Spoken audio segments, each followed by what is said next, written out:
Dark days are ahead if MSNBC's Joe Scarborough is to be believed. The Morning Joe host claimed that Donald Trump would imprison or execute his political opposition if he won re-election.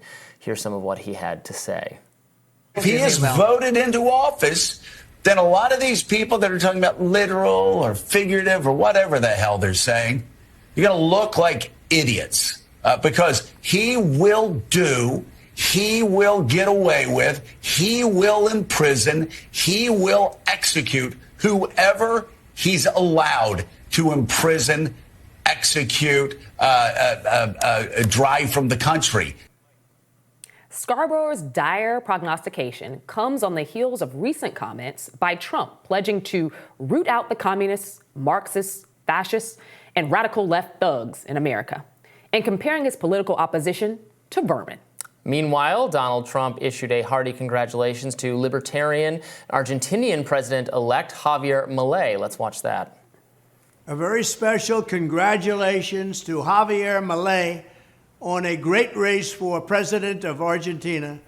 The whole world was watching, and I am very proud of you. You will turn your country around and truly make Argentina great again. Congratulations. Oh, that's nice. Okay, the hyperbole, look, you don't have to like Trump. There's a lot I don't like about Trump. I've never been a particular fan or supporter. I wish he had followed through on more of the commitments that he laid out on the foreign policy front.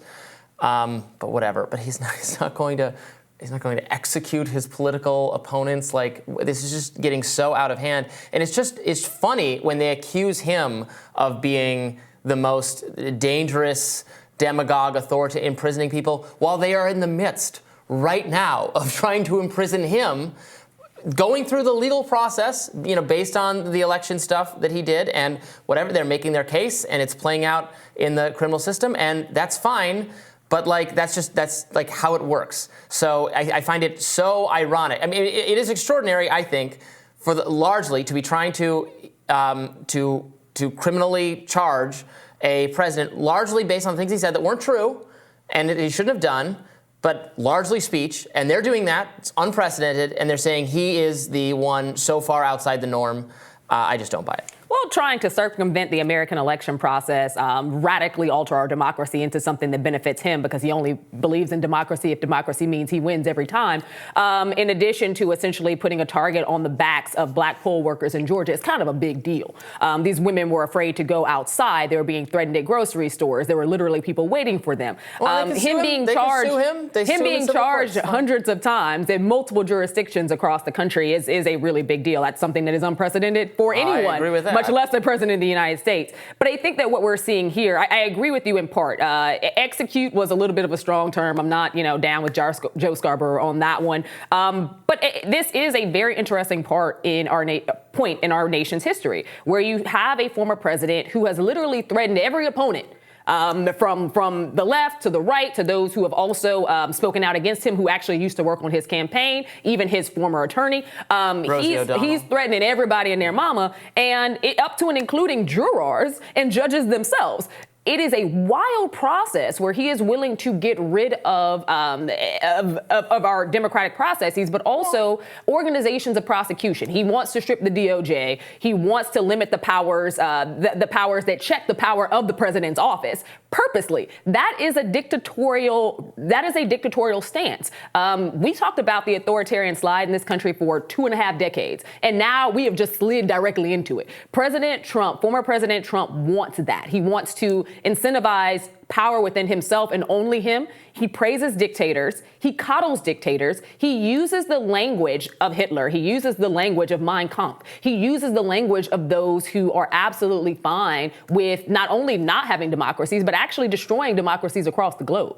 Well, okay, but compared to Joe Biden, who just had Xi Jinping, who is a dictator, here for a conference, but we're trying to have better relations with China, right? And then he calls him a dictator, like almost right in front of him. Like, how boneheaded is that? Yes, Trump says nice things about they're dictators, but it's a diplomatic role. So for all the ideas that he's like so abnormal or so insane, to me, just don't pass muster. Isn't it insane to get into like deliberate confrontations with other superpowers and to have fraught relationships with them? Trump was trying to pal around with everyone. That can be a good thing. On some of the other stuff, you agree. Look, I'm not a defender of Trump. I think a lot of the things he said were inane, especially about the election. But he's taking on It is similarly authoritarian, in my view, just to like yield all power and authority to the permanent federal bureaucracy, whether it be DOJ or DHS or the State Department or the IRS or the FBI or anyone else. We should be governed by the person we elect, the people we elect to govern us. That was Trump. He did win the first time. And it is okay in my book for then the elected political leader to try to exercise some control over the permanent federal bureaucracy, which was after him from the start and has used all of these stupid things, admittedly stupid things he said about the election in order to ensnare and get rid of him. So I don't know, this weaponization, the idea that like he's weaponized. I mean, of course he's done plenty of unethical things. Not a fan. Didn't vote for him. Wouldn't choose him again. But they have come after him with a level of power and malice, without respect for due process and freedom of speech, in a way that I find concerning, and frankly, I think is more likely to end up violating ordinary Americans' free speech and civil liberties rights, is enshrining this spying bureaucracy that is out to get you for political protesting and anything else. I mean, Trump's own officials, people who he appointed during his administration, are speaking against many of the things that he did there, up to and including the mapping out of how to steal an election. People. So I'm like, we have to recognize that our democracy only stands strong as long as we protect it. And we had in him a former president who was willing to engage in things that were not only not protectionism of our democracy, but were a direct affront to it and the Constitution. So he absolutely should be prosecuted for those things, and threatening those who are prosecuting him while he was in the process of trying to not only steal the election, but vest power within himself in a way that he could never be removed, I think is something that is very important. Yeah, but this is the pro-democracy crowd. I'm hearing you. But at some point, isn't like preventing the former president from running again, is that not itself a challenge to democracy itself? I mean, something like 45% or more of this country voted for him, supports him. He has millions of people who want to vote for him. He has to be able to, in some of these trials, right, he was, because of the gag order, they were trying to stop him from being able to criticize Mike Pence, who was running against him for the nomination. I think from being able to threaten, and part of it is because part of it's beyond Donald Trump. So I agree with you. I think that some of the free speech, as it relates to his targeting of political opponents, specifically in an election where their names are actually also in the election, is a little bit weird. However, more of that is because of his base, because he's literally said things online. He said things on social media. He said things on Truth Social and wherever the hell else he talks, and it incites people to commit violent acts. And they are trying to mitigate that in as much as they can. He might not have said, hey, go and attack this person. But you literally have people who are repeating hook, line, and sinker the things that he has said and the acts that come out of that. And now that he's in a trial process, there are rules of the court. You cannot threaten people who are speaking. You cannot threaten witnesses. You cannot threaten the judge. That is how that works in this country, whether you're a former president or whether you're you and I who have never sat in that seat. Nobody is above the law in that sense. And this just goes to show that this is how the justice system works. You can't threaten witnesses. And if the witness happens to be former Vice President Pence, guess what? He's still a witness. Well, you can't threaten. And you're right. He has to follow the rule of law, and there are separate rules. It's not the First Amendment. If you're under a criminal proceeding, the judge gets to set some rules on your conduct and behavior. Obviously, you're right about that. He should still be able to, you're right, he shouldn't be able to organize violent attack. I mean, you can't do that anyway. That does violate the First Amendment. Are some of the things he says threatening and improper and within the scope of the judge to limit? Probably. Are some of them just criticism, like calling, what do we read here? They're vermin, they're whatever other nutty stuff he's saying. They're radical, communist, Marxist, fascists.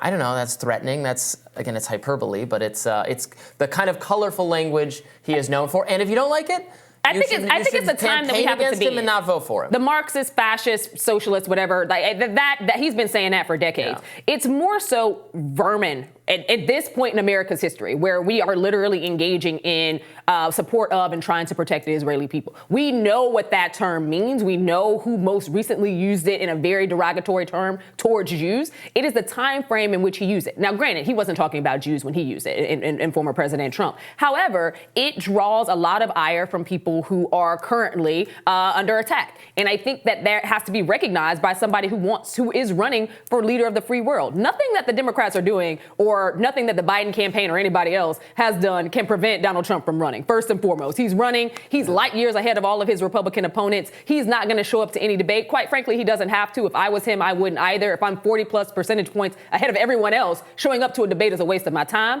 None of this is stopping him. Yeah. Right, and it shouldn't. Well, then we agree on that. It shouldn't. He should be able to run for president. If he's the choice of Republicans, so be it. And if he ends up being the president again, so be it. I am concerned that his ability to effectively campaign and speak on his behalf has been limited by the judges at some of these trials. But look, if they have every right to charge him and they can hold him accountable for, I think most likely he's doomed in Georgia, where they have more specific, they've charged other people, and there are actions taken by those people that will reflect badly on him.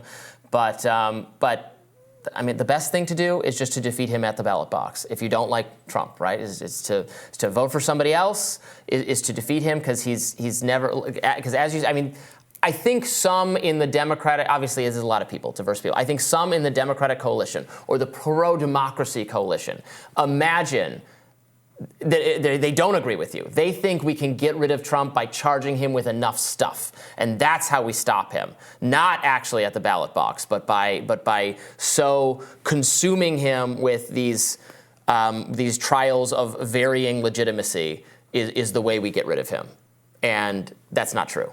And if that is a strategy that some people, and I would argue that'd be a very small scope of people, would try to employ, clearly it also would not be working. Again, former President Trump had, and you noted this, had the most votes of any Republican who ever ran for president. That was true the first time. It was true the second time.